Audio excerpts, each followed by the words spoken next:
talked a lot about love and relationships, and Amy was asking, what are your favorite ways to deepen relationships remotely? So if you had asked me this a couple of years ago, I would have said I'm not entirely sure that's possible. But but now, because we've all like been forced to learn how to be more comfortable remotely, I actually don't know if there's most of what I would do remotely is probably pretty similar to what I would do in person. I think the 36 questions and variations of those are so fun to play with, and they can be done remotely. The one big difference that I feel is that in order for people to deepen into any kind of relationship, you need to have a combination of vulnerability and progressive disclosure, right? Those are the magical elements. So the question is, how do you create the psychological safety in the virtual space to feel comfortable being vulnerable, and then progressively over time through conversation, reveal more and be more open and more honest?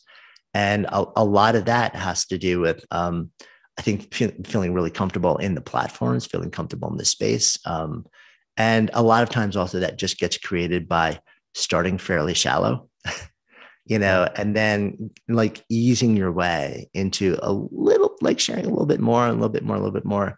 And I think also having platforms like this where you can see the person, like when we produce a podcast now, we use a platform where we don't actually record and air the video, but we use video while we're recording. And that is entirely so that we can create the safety and the nuance of rapport. And I can actually respond to a lot of nonverbal cues that allow the relationship to get a lot deeper, a lot faster.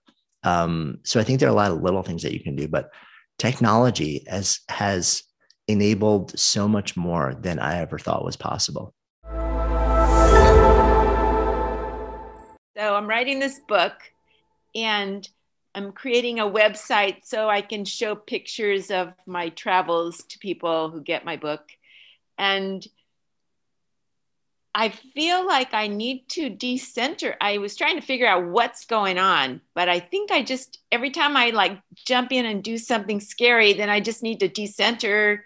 And I'm, reeling from going in and creating something. And I was just wondering what you do about that. Tell me more about what you mean when you say decenter.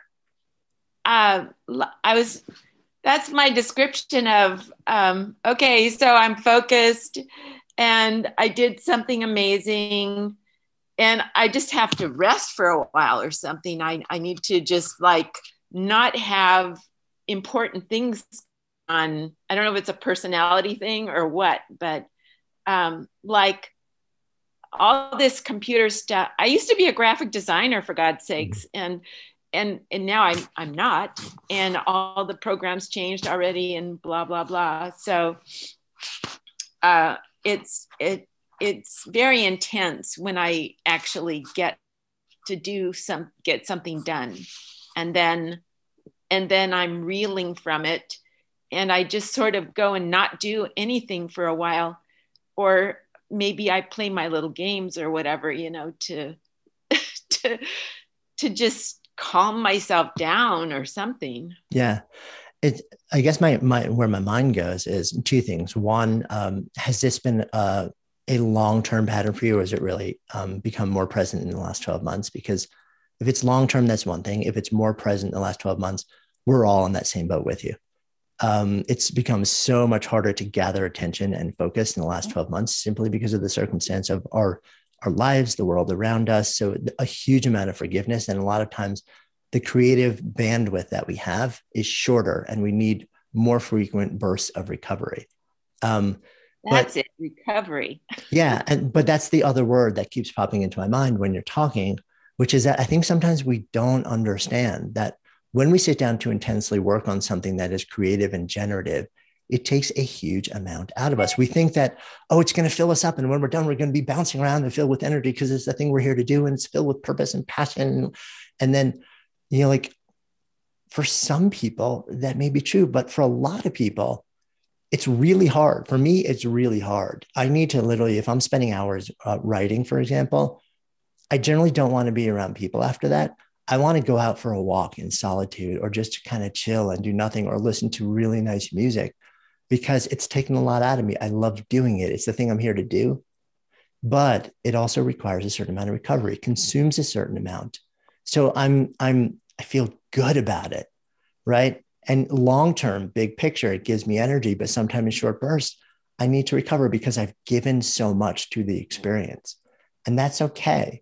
Like allow yourself those breaks to recover. Allow yourself, build them into your plan. If you know that's kind of how you're wired, and know that it's okay. You know, like know that, you know, you're, especially if you're doing work that is intensely cognitive and creative, we don't realize how much energy our brain uses. I think the last number I saw was that the brain consumes something like 20% of all of the calories that we use all day long. You know, so if our body burns 2,500 calories in a day, our brain alone functioning consumes 500 of those.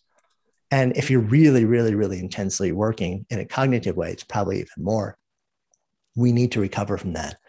And I think part of what you're talking about is allowing yourself the time to just go play games, go for a walk, take a nap. That is completely okay.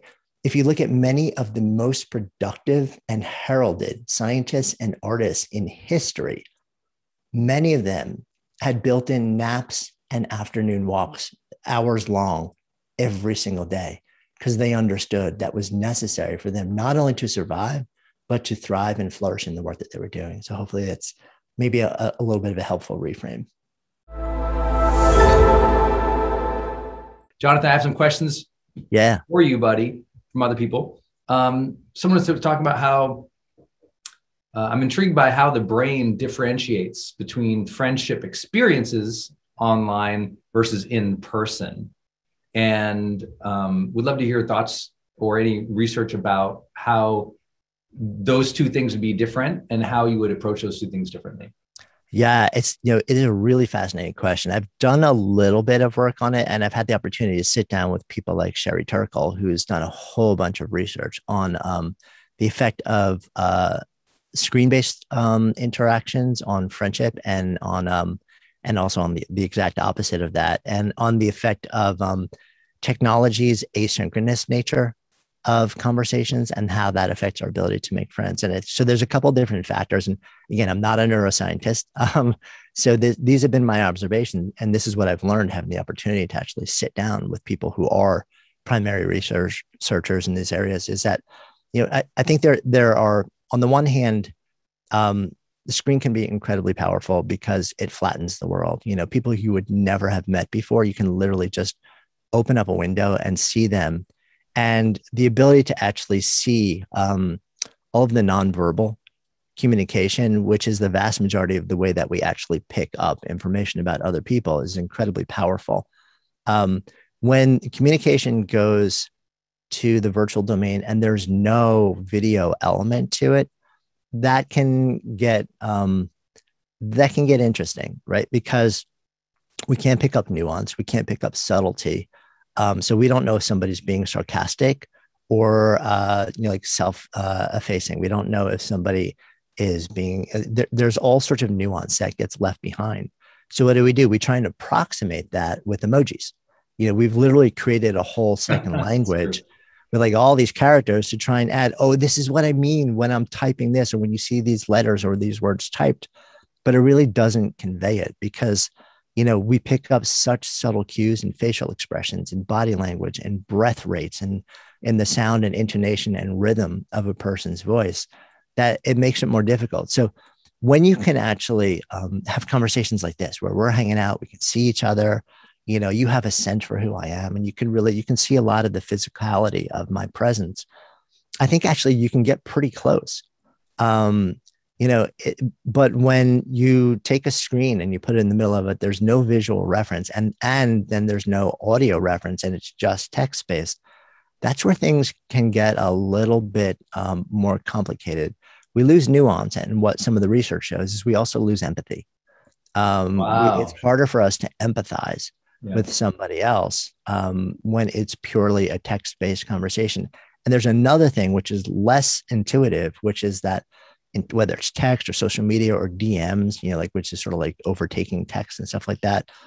It is an asynchronous form of conversation, meaning it's not happening in real time. Like if you and I are having a conversation and I say, "Hey man, how are you?" Right? You're not going to sit there and say, let me see. How should I answer this? Wait. Let me ask 3 friends, like, what's the best way to answer this question? Let me formulate my answer and then respond to Jonathan. Like that doesn't happen when we're just hanging out, having a conversation. That happens all day, every day in the context of DMs and texts. They're asynchronous. And what happens is the conversations become much more planned. They're not spontaneous. And when we lose the spontaneity, we also lose a certain amount of vulnerability. And vulnerability is the source fuel for friendship. So there's something which allows us to I love that connection, man. I love that between spontaneity and vulnerability.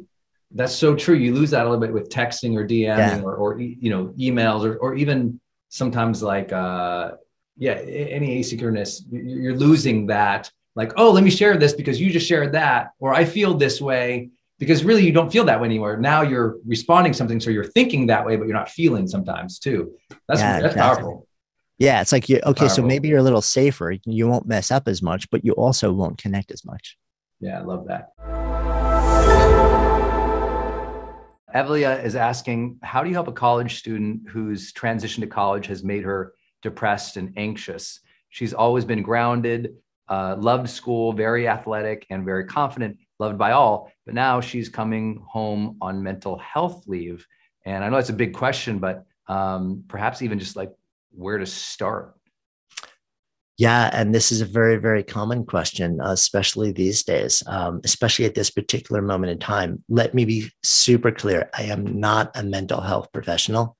And I think the absolute starting point for this is, in fact, to bring a mental health professional or a team of people into this conversation as early as humanly possible, whether that is through the school, whether it's through your own efforts or some combination of that.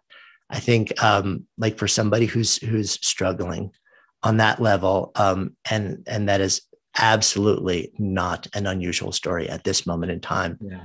It's really important not to actually rely on folks like me to sort of like provide the answers, but that those are the moments where go to a qualified mental health professional, bring them into the conversation and allow them to guide a lot of the decision-making process, and really let you figure out like what is the most appropriate course of action for my particular kid at this moment in time. Dorinda, hey there. Hi, Jonathan. Thank you so much. I really appreciate tonight. I'm in a situation that, a year ago, I was just struck down with serious neck problems and have had chronic pain for the last year. And like Dave Bach, I've gone the stem cell route for treatment, which is beginning to work. So from being very busy and very successful to totally down at rock bottom, I'm trying to get my mindset back. I can't get back into focusing. Do you understand what I'm saying? So have you any advice? It's just I can't get, I'm doing meditation. I'm doing, a lot of different things that I didn't do before, but my mind is flipping all the time. I just can't get, after being in pain for so long. And I mean, in the beginning here, I was just totally bedridden. I just didn't turn the camera on because I was stuck to the bed listening to, GrowthDay. But now that I'm coming over the other side, I'm finding it difficult. My mind is flipping all the time. I can't focus into anything. Yeah. Well, first, I'm glad that you're turning the corner. You never like to hear about anybody, but family, friend, part of our community here, going through physical pain like that. So I'm glad that you are, you're working with it. You're embracing treatments, and that you feel like you're turning the corner on the physical side. A lot of times when we live with something like that, and when we're even, even when we kind of have a sense that we're coming out of it, we've been in a state for so long where we are so sort of locked down and we're so focused on this one thing that's wrong, especially pain in the body. Physical pain tends to attach so much attention that is exhausting. And that exhaustion doesn't allow a whole lot of bandwidth to then focus forward on anything that's open, joyful, fun, generative. A couple of thoughts come to mind. Knowing, of course, I'm not a doctor or a therapist, but some of the tools that we've been talking about may be really effective. The meditation, as you mentioned, can be incredibly powerful. But as I shared, it's not an intervention. It's a practice that takes very often months or years. I'll share something with you. So, my introduction to meditation, not my introduction, I've been introduced to it and practiced it and even taught it on and off for years before. But the one time that I finally actually decided to make it a sacred practice, a daily practice, wasn't because I wanted to do it. It was because I was in pain. My pain was different than yours. My pain was generated by my brain. So I have tinnitus. I hear a sound in my head 24/7. And a lot of people have it, and a lot of people are fine with it. They're able to easily segment it. Some people have it at a level which is so loud and so devastating that it kind of destroys them. And that was me. As I stand here with you today, it's there. It's always there. It's never gone away. And this is about 10 years ago, 10, 12 years ago now. And I spent all day basically trying to figure out how to not hear the sound that my brain was generating inside my head. So it was a different kind of pain, but it was excruciating. And what I realized over time as I researched it was, and there's no easy or known cure. And I think people are constantly researching, and people are sending things to me, all the time. But I got to a point where I realized, okay, so there are two things happening here.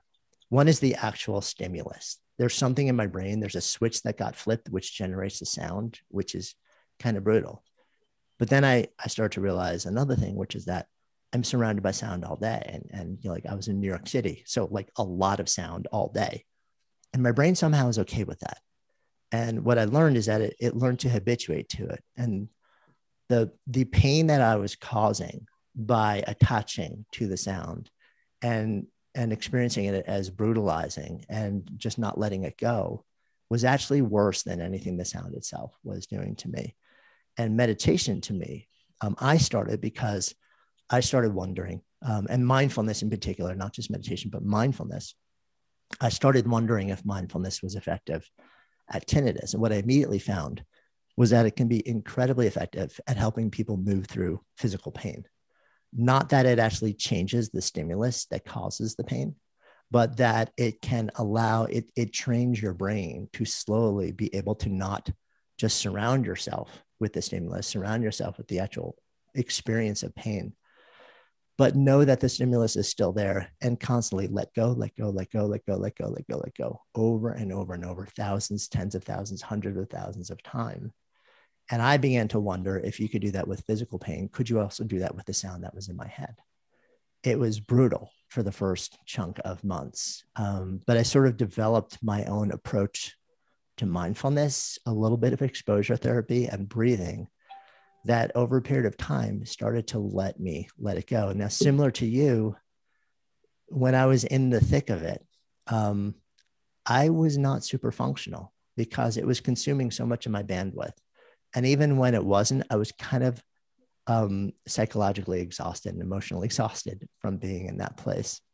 But over time, like the breathing and the mindfulness allowed me to start letting it go. And it wasn't until we hit sort of like a tipping point of those effects where I could let it go enough that I started to have enough cognitive, emotional, psychological bandwidth to really focus in on relationships, on being generative, on working, on creating. And, for me, that has been such an important part of my process of moving out of that place. And as I said, as I stand here talking to you today, I pretty much completely habituated to it. It never left me. It's always been there. But it's not a part of my daily experience, and it doesn't intrude the way it does. But the fact that it's there, and any moment that I go looking for it, is also, in an interesting way, a powerful reminder to me to not stop practicing, because I know what my dark place looks like. And I know that this practice is one of the things that really keeps me okay. So I know that you've started some of these things. And what I could tell you from my own experience is that they can be incredibly powerful, but also there's a certain amount of forgiveness and patience that goes along with those practices. And also forgiveness of yourself, of knowing that when you are in physical pain, it's not just your body that takes a hit. It's your mind that takes a hit. It's your emotion that takes a hit. It is your cognitive and creative bandwidth that takes a hit, because a lot of that is consumed by just trying to be okay in the context of physical pain. And to forgive yourself for maybe not being, like at the place where you thought or hoped you would be, or having the bandwidth to do these things, and sort of take a longer horizon. And while at the same time doing everything you can, and it sounds like you are, to try and change that original stimulus, the thing that's actually causing the pain, to remove it. And what you may find is those practices, similar to me, that started as an intervention, have now profoundly changed my life and made me far more open, far more calm, far more kind, and creative. So I hope that helps even a little bit. Thank you. It's just, I've always been very busy business lady, and I suppose a lot of good has come out of it, because it brought me more back to look at things from a different perspective. As you've said, it's all about learning to deal with circumstances, and I suppose it opened my mind to be more patient with a lot. It gave me patience with people in particular, and but it's just what I have is not curable, and I have to learn to live with it, and also my limitations. And I live in a beautiful part of Ireland, which is down by the sea. So I've started back walking, which is a nature, as you say, is a great healer. Even to sit down on the rocks by the sea and look out, and meditate. So thank you so much. I really appreciate giving me your time. My pleasure. My pleasure. And I wish you well. Hey there. Hi. That was amazing. Thank you so much. Especially number 3. I have some friends that I've known for a long time, and I've struggled with them in the last year as they go more and more, let's call it alt-right. And I find it quite hard. So this has been really good. But my question is, so I can see how I can do this on my side. But what do you suggest when you're sitting at a table in a restaurant with a whole bunch of people that they have these alt-right beliefs, and their whole conversation is kind of driven and clouded by it, and and sometimes quite derogatory as well. It's like, I mean, okay, yes, you could find yourself talking about gardening and growing food and art, and it's great. And then someone will say, oh yeah, liberal lefties, or snowflakes, or refugees, or whatever. All for me, all the trigger points. And I'm sitting there trying to think, yeah, I know, but you love art, so let's talk about that. But they just don't. Do you see what I mean? Any suggestions? I completely see what you mean. And no matter where you fall on whatever issue is dear in your heart, these are the things that we're all grappling with right now in a very deep and profound and personal way.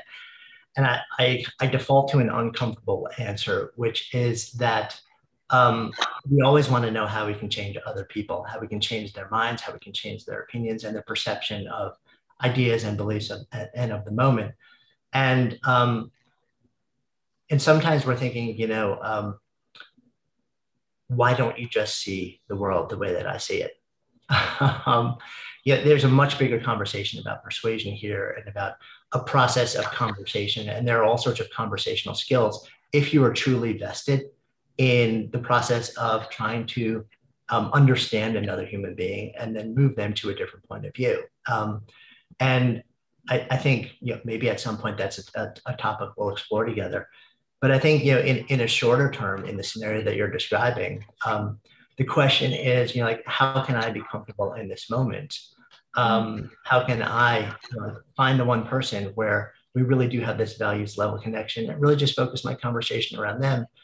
And then if you keep showing up in these moments or in these conversations or with people where you find that it is actually toxic and not changing in any meaningful way, and you are not able to create that tether, then, as I said, before, there may be scenarios where you have to just temporarily pull back a little bit, or change the people, that you're interacting with. It's a very individual, issue. And this is why I said, like, this is a massively wicked problem right now. And I honestly don't have really good answers. But what I do know is that when I consistently try and go back to seeing the shared humanity and to shared values, it allows me more space to be in conversation and to hold relationships that I might just feel like I'm done with and walk away from sacred, and not necessarily lean into them and embrace them on a level where I just want to immerse myself in them, but at least keep them at a level where it's like on a slow burn. And over time, knowing that things may come full circle. So I know that's not the most satisfying answer in the world, but that's sort of where my thoughts are on the topic right now. Yeah, that makes sense. Thank you so much. Yeah, my pleasure. Hi, thank you so much for this training. I really enjoyed it. Awesome. As a disabled person, I'm really glad that you brought in the topic of finding your purpose, because I think people tie so much of their wellness to their physical state, and our bodies change all the time. And I think it's important to be like, what's your backup strategy if you aren't doing great physically, to focus on? So my question for you is kind of not exactly related to this, although I appreciated everything, because my goal this week is to drink more water. So that was cool. And I'm going to have a glass while you're asking, by the way. Good idea. So my question is, I've done a lot in my life. Like, I'm a musician and I've toured all over the world, and I've done a lot, but I nonetheless have this persistent kind of negative belief that I am like disorganized or bad at forming habits, especially healthy habits. Like, that's something I've struggled to like get a routine, like working out or whatever. So I'm wondering, how do I let go of these self-judgments, or take like the kernel of truth for them, but not let them limit these limiting beliefs kind of narrate the other parts of my life for me? Like, how do you use the things you don't like about yourself to grow and get past it, I guess? It's funny. Thank you for asking that question. That's a big question. It is a big question.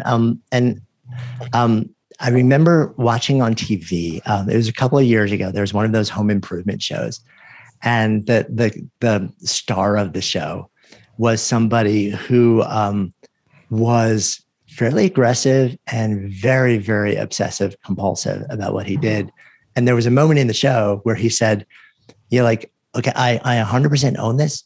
I have diagnosed OCD and anxiety, and I have found the perfect profession to actually turn that into a valuable tool to do extraordinary work and channel the energy of it into something. So I think I love the way that you framed it, in that, like, are there ways to sometimes turn what we perceive as negatives into positives? And I think, I know Brendan, talks a fair amount about the idea of limiting beliefs. And I've had a conversation in the past with Gay Hendricks about it. It's not entirely my wheelhouse, but what I do know is, in the context of my experience of life, which is usually the place I can draw most easily from, is that I tend to take a bit of an exposure therapy approach to these things, where instead of saying, how do I figure out how to completely rewire this belief, just, like from top to bottom and reverse it, I'll kind of like use more of a bit of a Byron Katie approach. I don't know if you've ever seen her work. It's actually called The Work. Yeah, check out. Maybe that's a great recommendation for you, actually. So Byron Katie has these sort of like set of 4 questions that you ask. Whenever you're telling yourself a story about something that limits you or that makes you believe you can't do something, or a situation is a way that you don't want it to be, she has these questions that you prompt yourself with. And one of them is it true? And then another one is, what is the evidence to show me that it is? And then what is the evidence? I don't remember all the 4 questions and the exact wording of it, but you can actually, if you Google it, you'll find it in a heartbeat. It's all available, I'm pretty sure, for free online. I found that process really simple. It's almost like deceptively simple. You're like, oh, this couldn't really do much. But it forces you to think about those assumptions that you're making about the stuff that you perceive as being wrong with you or not the way you want things to be, and revisit them. And then also ask yourself, well, like, where's the blessing here? Like, is there actually a benefit to this? Like, could I harness this in a way that would actually allow me to accomplish certain things or do the things I want to do? So I think that's one side of it.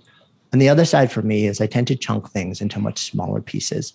So if I'm trying to build a new habit, and this is actually drawn really strongly out of the literature and the research on habit formation, rather than saying I'm going to like do this one thing, I'll say, okay, or 12 things. Right. Or 12 things. Yeah, exactly. I'll say, okay, like, of one of those things, like, what is the tiniest little step that I could take towards it that would be like almost insignificant, that would be like just take so little effort, and let me commit to doing just that.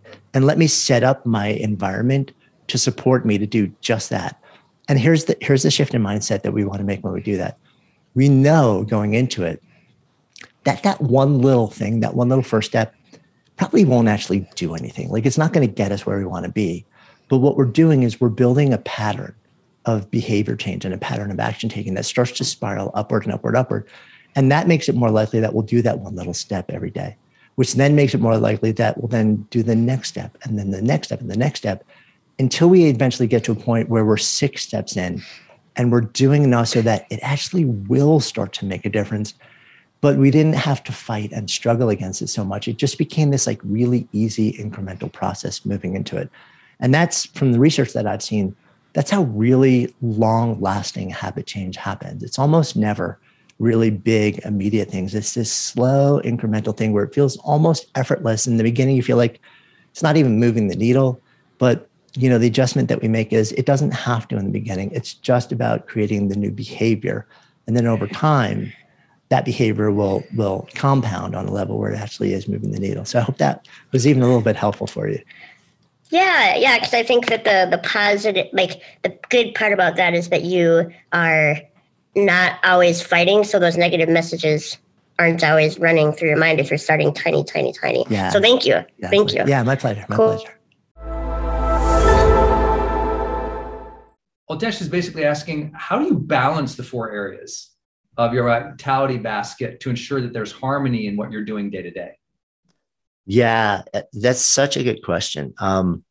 And to me, I tend to, so that check that I just did as sort of like a year-end reflection, you can literally do the same thing as an early morning, like literally like 30-second check, literally. And I'll sometimes do this. I'll do like a wake up bucket check, and I'll scan all 3 buckets, and I'll be like, okay, so how's my vitality bucket? Like, what's my vitality bucket score? Like, literally as I open my eyes lying in bed, I'll be like, oh, it's a 6. Well, I slept kind of badly today. And I got a little bit of a headache, and I don't feel terrible, but I don't feel great. And then I'll scan, like, what about my connection bucket? It's an 8. Like, I've got my wife and my best friend, like, right next to me, and we're going to spend the whole day together. I feel deeply connected to her and my family and my friends. And then contribution, I'll be like, well, that feels like a 9 to me.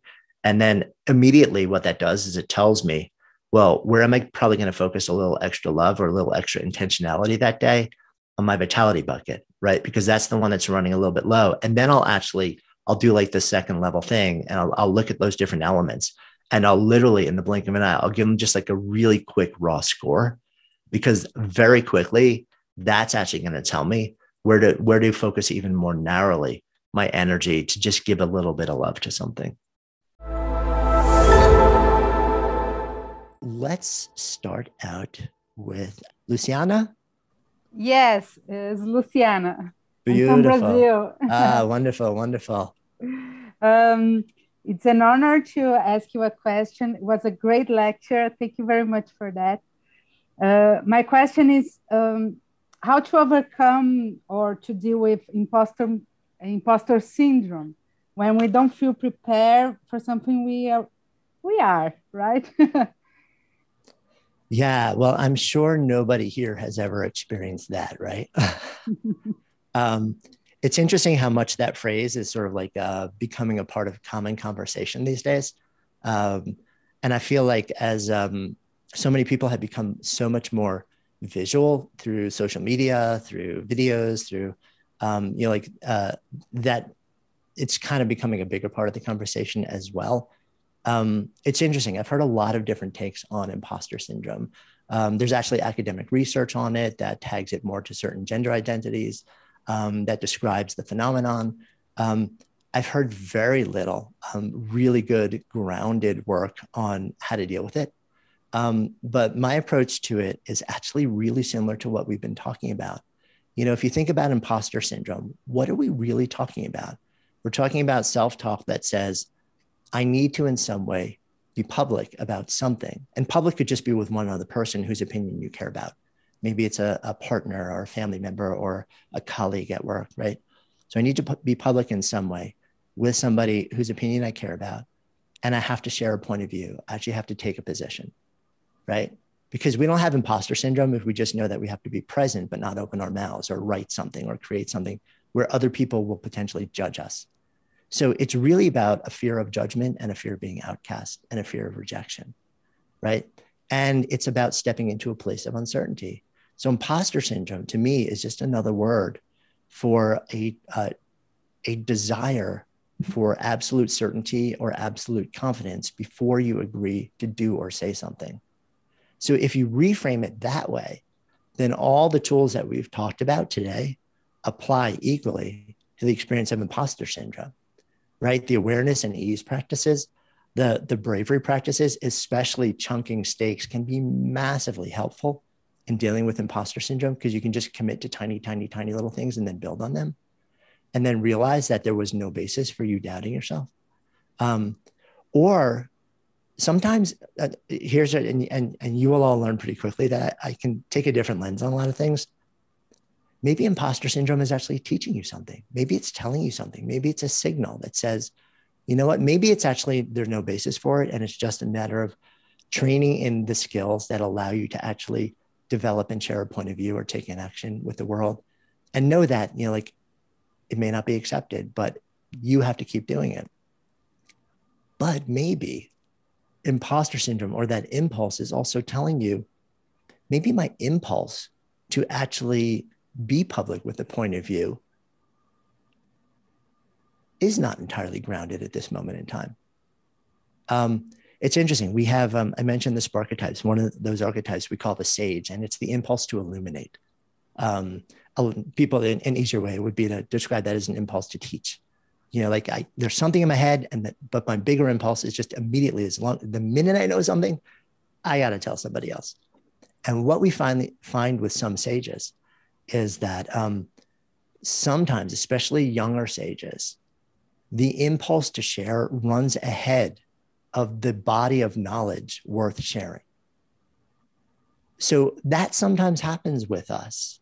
That's not necessarily a bad thing. So sometimes the imposter syndrome may be a signal that your impulse to offer a point of view or to share or to illuminate actually has run ahead of a body of knowledge that is fleshed out enough and developed and defensible enough to share in an intelligent way. But here's the thing. That doesn't, even if it's a signal, that doesn't mean that you shouldn't share it unless the stakes are really high or it's life and death and it's too risky.